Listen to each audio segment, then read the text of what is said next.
Coach Corey Wayne, and this is my video coaching newsletter. And the topic of today's newsletter is going to be maintaining mystery and interest. Well, I've got another great success story from you. And this particular guy, he originally found my work when his marriage was basically imploding. So he details all the great things that have happened in his life over the past year or so.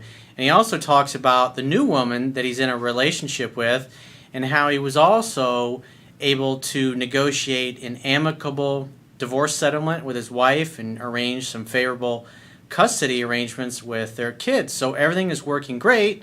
He's now 5 months in with a new woman who totally knocks his fucking socks off. So the guy's made an amazing recovery, amazing rebound, and it's a great, inspiring email for those of you guys that may, or girls, that may still be stinging from the breakup. Because this guy's completely turned his life around, things are on good terms with his ex-wife-to-be, and the new girl is going great, and he wants to know what he can do to maintain the mystery and as well as remain a challenge to his girlfriend going forward. So I have a quote that I wrote on this topic, and we're going to go through his email. And this particular guy, I've actually answered an email of his a while back called Gaining Clarity and Closure, if you're curious to kind of see where he was way back when. So, the quote that I wrote says, "In life, when one door closes, another one tends to open. The more comfortable you are with change and trying new things determines how smoothly you are able to traverse life's challenges, setbacks, and unexpected circumstances. Life is a continuous process of taking on bigger risks, challenges, and dreams. Stretching beyond your comfort zone is how you expand your skills, ability, and knowledge. Reaching your full potential requires you to decide what you want, why you want it, and executing a plan of consistent action, learning from your mistakes, refining your approach, persisting without exception, and getting better." So with that said, let's see what this guy has done to get better. He says, "Hey Corey, I trust that you are doing well." Well, of course. Thank you for asking, by the way. "I'm excited about my life and I wish to share that with you. This is an update. 9 months ago, I wrote to you and you did a video on it, much to my surprise. And again, the title was Gaining Clarity and Closure. So if you want, you can Google Corey Wayne Gaining Clarity and Closure if you want to see where this dude was 9 months ago. And on my website, the actual article will also have the link back to the original article if you want to check out his email. So he says, "Thank you. Rereading that email, it is funny to see the hubris that I was experiencing and the denial that I was facing." Well, it's one of my favorite Ayn Rand quotes. She said, "You can ignore reality, but you can't ignore the consequences of ignoring reality." And that's one of the things I'm very happy to do, is give people a dose of reality, tough love, if you will, a swift kick in your balls if you happen to need it, to get you moving on the right path. Because as far as us guys go, for those of you that have played sports, you should probably know this, masculine energy grows through challenge.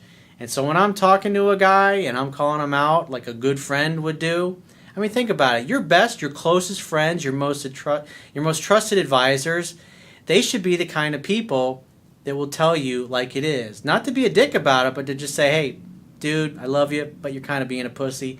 Dude, you kind of fucked up there. I love you, but you fucked up. You need to make it right."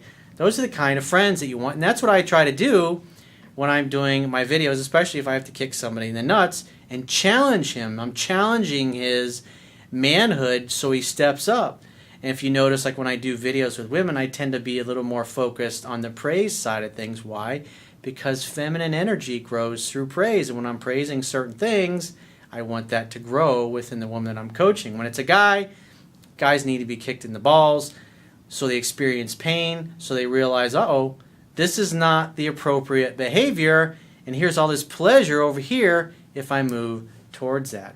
If you're ever wondering, there is a method to my madness here. I'm not just talking shit for the sake of talking shit. I'm saying things to guide somebody in the direction that they need to go.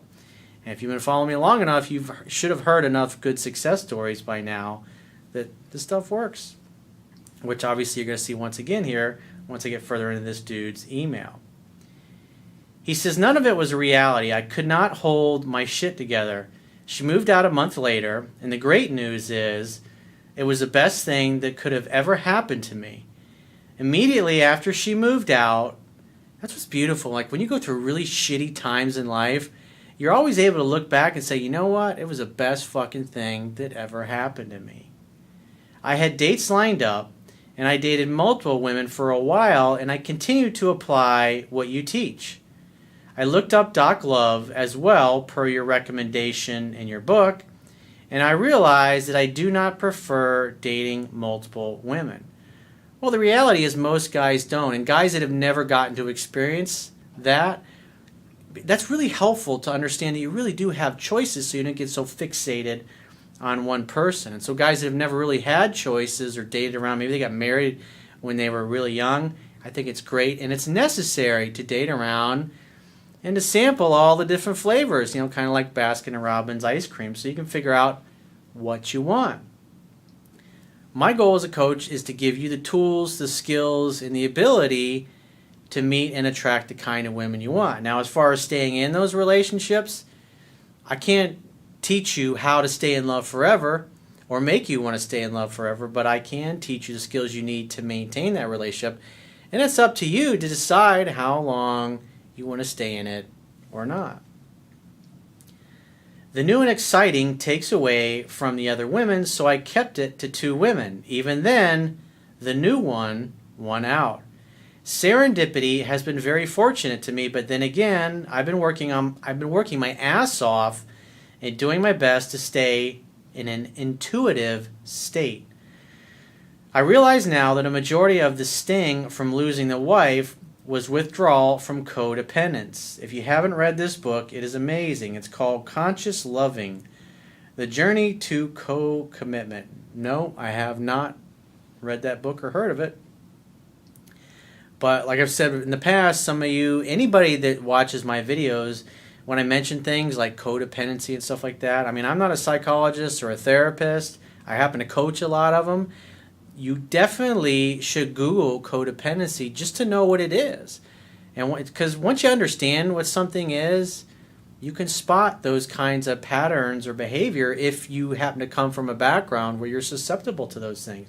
Just being aware of it can really help you understand why you're attracted or feel attraction for certain people. And a lot of times they're just unhealthy behaviors you may have developed in childhood because of your upbringing, and just becoming aware of the tendencies and how it influences people's behavior, you can avoid getting into relationships with the wrong person.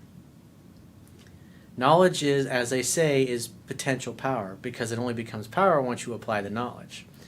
Of course, it doesn't take attraction into account. I found somebody that I never thought would be possible. She knocks my fucking socks off. That's what I'm all about. I'm a peak performance coach. I'm not about mediocre performance. I'm about peak performance. And I want you to have the kind of person in your life that knocks your fucking socks off. And if you're new to my work, that's the kind of person that you think at this point in your life, or maybe you've always thought that way, is more than likely out of your league. But the bottom line, it's like anything in life, whether it's a career or taking care of your body or a business or a friendship or a lover, unless it's the kind of person that you really aspire to be around or be with, you're just never going to put your best foot forward. It's the same thing in a career. If your job sucks, you're not going to give it 100%. You'll do the best you can because it's all willpower. But at the end of the day, if you really want to excel, if you really want to succeed and do the kinds of things that the most successful people in their fields do, you have to be doing something you love. You have a passion for it to the point where it doesn't feel like work, almost like it feels like it's playing. That's when you really become obsessed about something and you just immerse yourself in learning it and mastering it and becoming good at it. And when you master something, that's when you really can increase your income earning potential. So he says, we've been dating for about 5 months now, and it's amazing being with someone where both of your interest levels are at a maximum. It really is nice being with somebody who's in love with you and who you feel the same way about. It's fucking magical. You may have slept with 1,000 women, but until you've been in love with somebody and made love to their soul and they feel the same way, it makes all those other women that you've been with like it's nothing. It's like trying to describe what it's like to be in love and be loved by somebody who's in love with you. It's like trying to describe what a rose looks and smells like when you've never seen a rose, much less smelled one. It's something you have to experience. And like I say all the time, even if you don't believe anything I say, if you just read the book 10 to 15 times and you apply it, you will see that it works for you. You can even go to my website right now, and by signing up for the newsletter, you can read the book for free.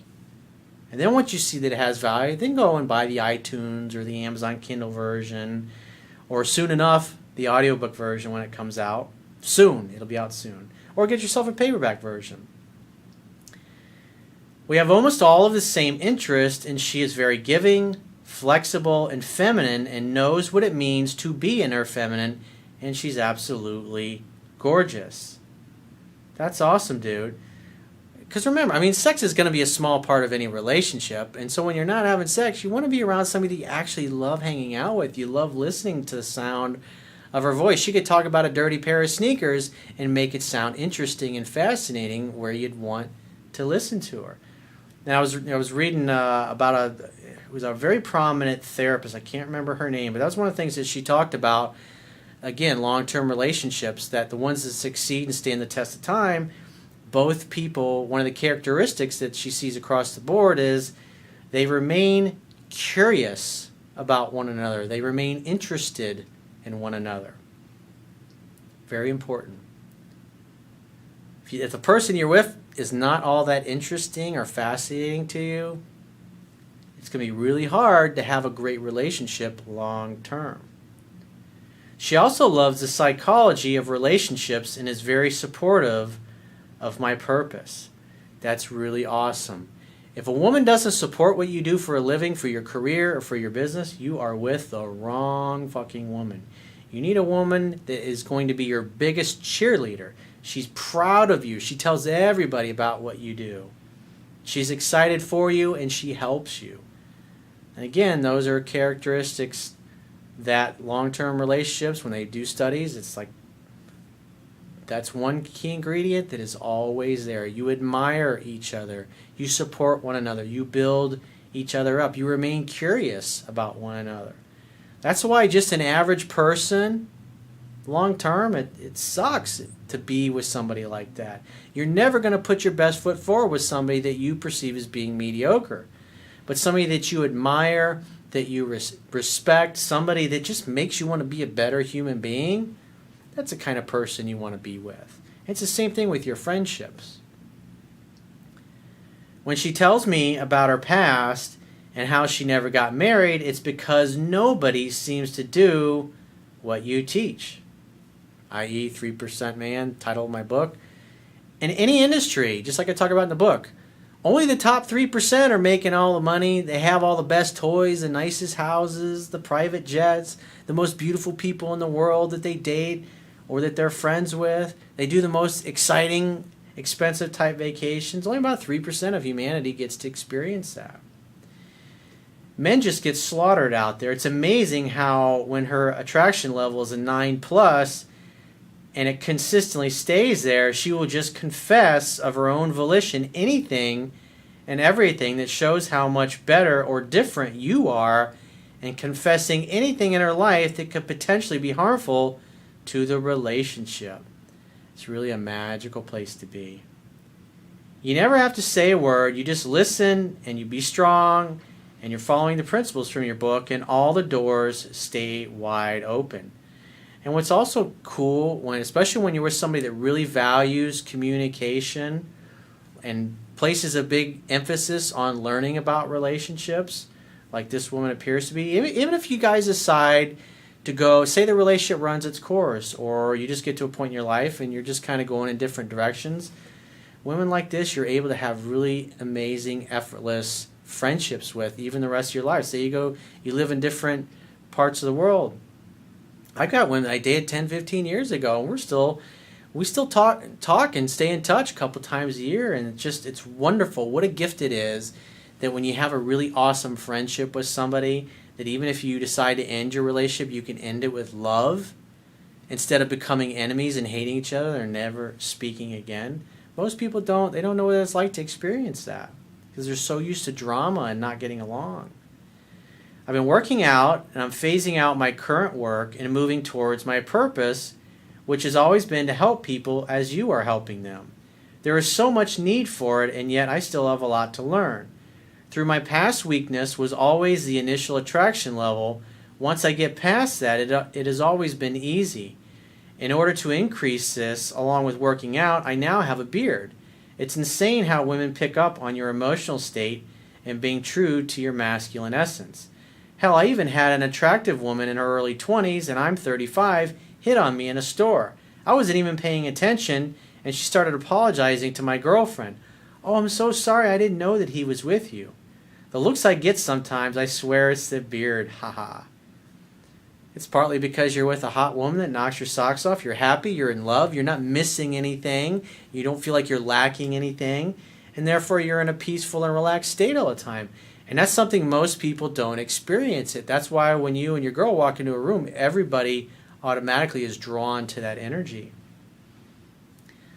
My marriage fell apart because I didn't marry someone who was a reflection of the realization of my true potential. Subsequently, I lost interest. I took her for granted, opening her up to being dated by someone else, which blindly thinking she valued loyalty. What's a big important part?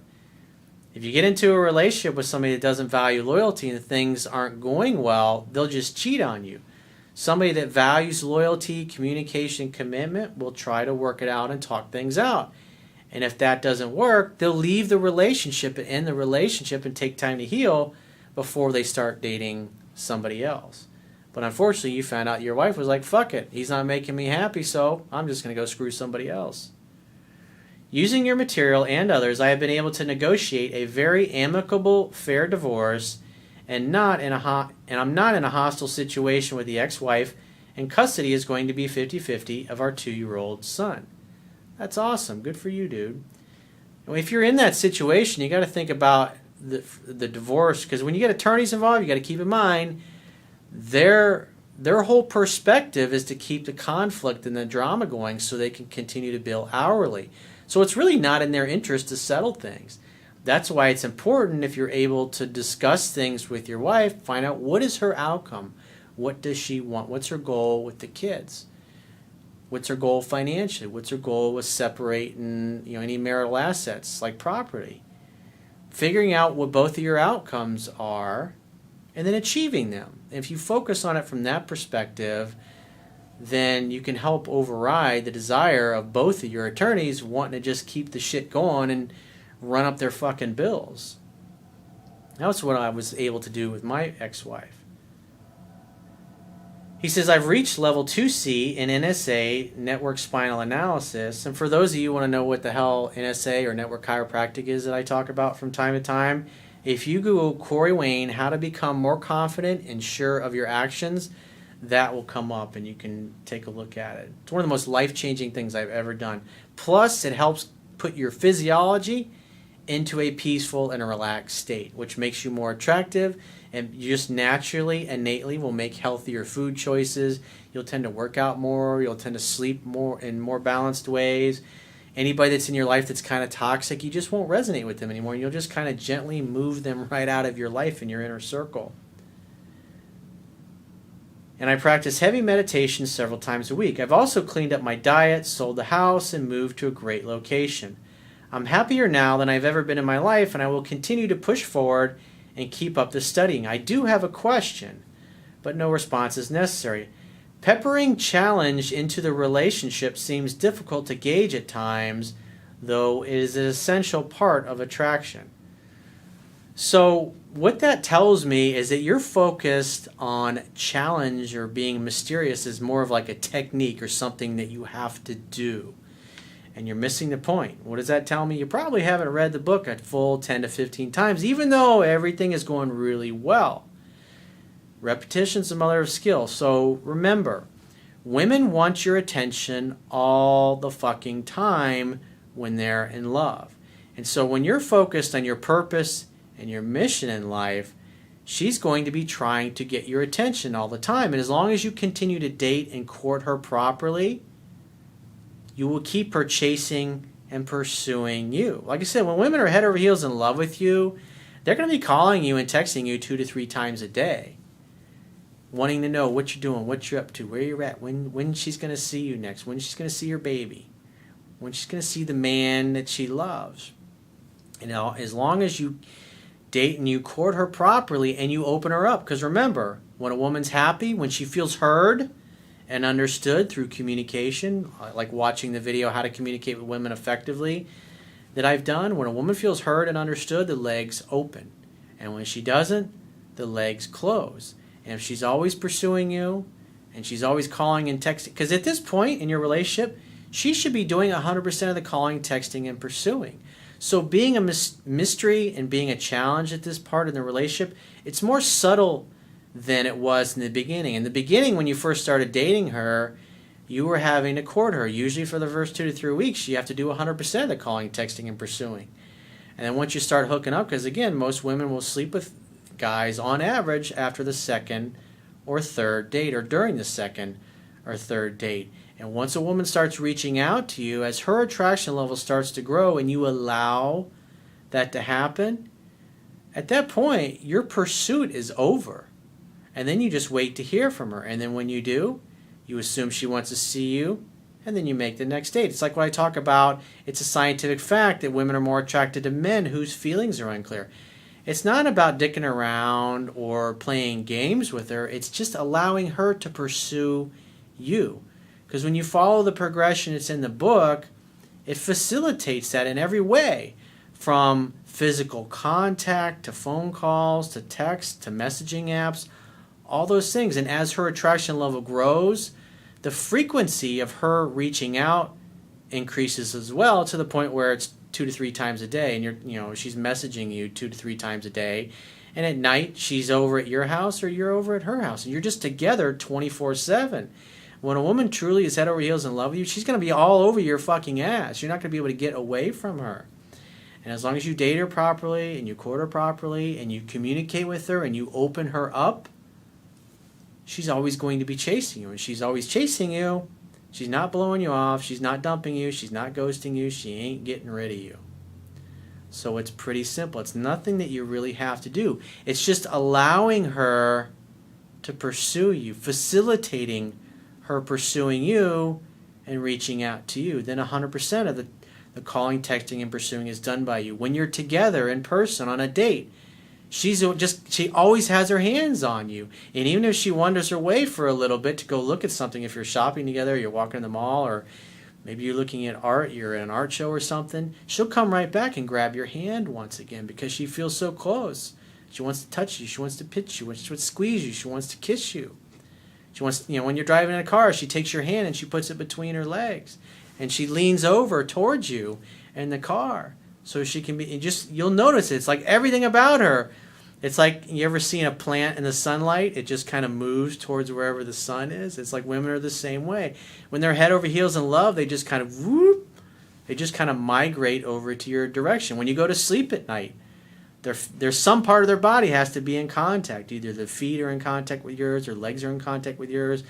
They're cuddling with you, or they take your arm and they wrap it around them. And when they start to fall out of love, or their attraction is not there, they don't care about that as much. But when they're always pursuing, they always have to be in contact with you. It's pretty easy. And like I said, it starts out slowly at first. Where you might go a day or two where you don't hear from her, and then she reaches out and she's really excited to talk to you. What happens is that period of time gets to the point where being away from you, it literally can only be a few hours where you're apart, and she's already missing you and wanting to see you again, because she feels so close, and that she can truly be loved and accepted and celebrated as who she is when she's with you. It's a beautiful thing. It's not a matter of manipulation. And like I said, as I go through your email here, it just sounds like you're focused on a technique. Okay, I have to purposely not call her back, or I have to purposely spend some time away from her. You don't have to think about it like that. If you're focused on your mission and your purpose of life and being awesome at that and dating and courting her properly, she's going to be all up in your shit all the time anyways. She'll always be pursuing you. There's really not a lot to do. But it's the same thing. Instead of volunteering everything, letting her ask you about it. Or if you say, oh, guess what? I got this today, or this thing that I've been working on today came through. Oh, really? And she'll be excited about that, and she'll want to know all about it. And then you can share, and then you can tell her those things. But it's like, think about the law of reciprocity. The law of reciprocity states that when you talk to another person, when you ask them questions, and when you're sincerely interested in who they are, they naturally feel obligated that, okay, well, I've been doing all the talking, so you know what? They need to talk a little. I want to listen to them. I want to listen to what they have to say. And a woman who loves you and cares about you, she's going to be curious about you. And when she's curious about you, she's going to ask you. She's going to want to know what you've been up to. And when you tell her things, she's going to be like, yes! That's so awesome, and she'll be excited for you. Again, she'll be your biggest cheerleader. Keeps it really simple. Don't overcomplicate things. But I would say you need to go back and you need to read the book 10 to 15 times, dude. There's no shortcuts, because with you asking a question like, how do I be more technique-y with getting her, being a challenge to her? If she's pursuing you, dude, you're being enough of a challenge to her because she's reaching out. She's chasing you. Remember, when she's running after you, you don't have to worry about getting dumped. You don't have to worry about her losing interest. She's always trying to get you more interested in her. So remember, women are designed to receive us. They want to receive our strength, our love, our presence, emotionally, mentally, spiritually, and physically. So if you'd like to get my help personally, go to my website, click the products tab at the top of your screen on any page of my website, and just follow the instructions for booking whichever option works best for you. And I will talk to you soon.